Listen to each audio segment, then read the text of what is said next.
Wow. Wow, people. Wow. You know what?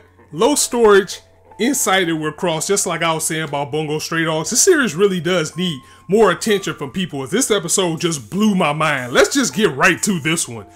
Lostorage WIXOSS, episode 8. Welcome to the Scott Report. It's your boy Infrar-Ed. The Bookmaker. Man, first and foremost, not only is this guy a selector, he's also a Lyrig. He used to be a Lyrig. So let's clap it up for myself and anybody who had that idea in their head or saw that coming, because that's definitely the case with this dude. And what's going on with him, we finally found out the intentions that he has for this series as a whole, putting himself into the line as a true villain. Not only as a villain, but as a fucking troll king, because this guy was just trolling people the entire episode. So again, he used to be a Lyrig, and basically what he wants to do is he wants to take out all of these selectors one by one to liberate the Lyrigs. He's trying to defeat the selectors and have all the Lyrigs take over their bodies, send them out into the world, and get revenge for the humans that put them into the captivity that they're in. That is wild. I have to say, I really like this series. I like this series very much, and that was a pretty interesting surprise. I mean, kind of predictable, but at the same time, it was good to see that happen.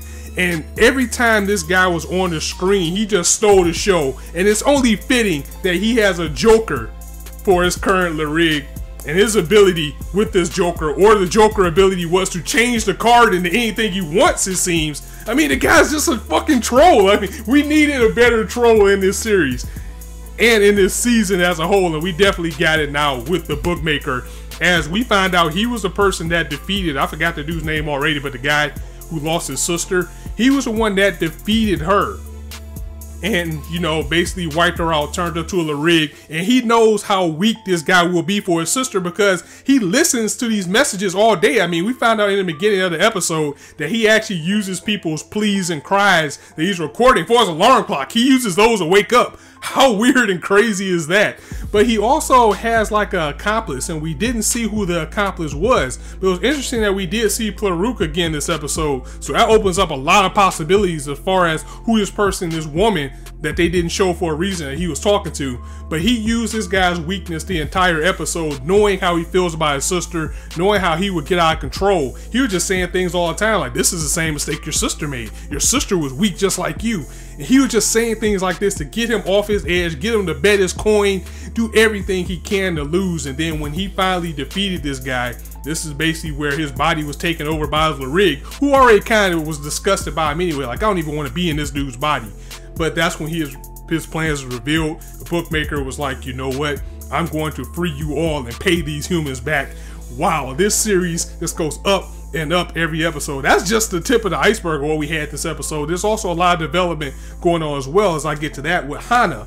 Hana as a character, I've always liked her since the beginning of this series, but now I'm beginning to get a little bit worried about her because we're seeing things that's raising definite death flags for her. If not death flags, then warning flags per se, as her friendship with Suzu is becoming stronger and stronger. She's getting nicer. She's doing things like she's teaching Suzu how to fight.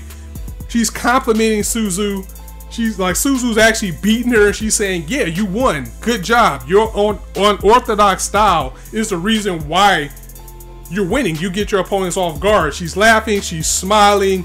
Of course, those snacks that she's getting isn't helping the cause either. Well, actually, it is helping the cause because it's making her more nice. But to see Hana in this better light is good. But at the same time, with a series like this, it could be bad because we also get her backstory. And you know, whenever you get a backstory, it's usually a death flag for a character. You see, Hana had a little brother who died, and he died pretty grisly. They said he jumped off an apartment building or something like that, or he fell off an apartment building while he was playing.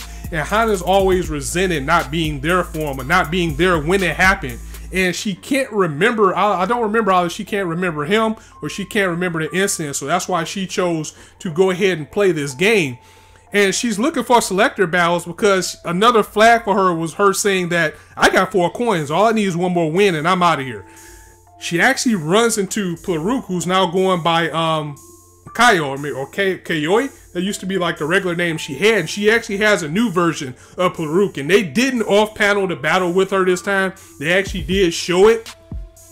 And the coin bet that Pluruk has now is the ability to see people's minds, and she's going around looking at all the selectors that she's fighting, and she's the one that's trying to deter them out of this game. She tells Hana, stop investigating this game, stop investigating selectors, get out of this game now before it's too late, before you go into the same darkness that I fell into, in a sense. So maybe you don't have to play. Maybe you can just wait it out like Sho is trying to do, because it seems like she was trying to deter Hana from actually continuing even further as she won the battle and walks away. But again, I really like Hana a lot, and I don't want to see the worst for her, but somebody has to get it, because nothing dark has happened to anybody that mattered yet. It was really just the side characters, even though you have the feels for them. Like that guy with the sister, yeah, what happened to him felt bad, but I wouldn't have felt as bad if something like this happened to Hana or Suzu or somebody like that. Maybe even Sho. So we'll just have to see where it goes from that point. Meanwhile, we also see that Sho decided to take the bet from the bookkeeper. And again, this guy is the troll king like the entire time. He was brought there by Chinatsu, and he's like, oh, so she brought you, so you did it with her, right? You liked it, right? And this guy's like, he's a creep. Why are you dealing with him? He's steady trying to get into the head of Chinatsu and find out why she's doing the things that she's doing. And she's still on the course of trying to wipe out Suzu. Like, don't worry about me. You're on my way too. But we can start to see a little bit of maybe a change of heart going on with Chinatsu, as she has another encounter with Suzu today. As Suzu said, you know what?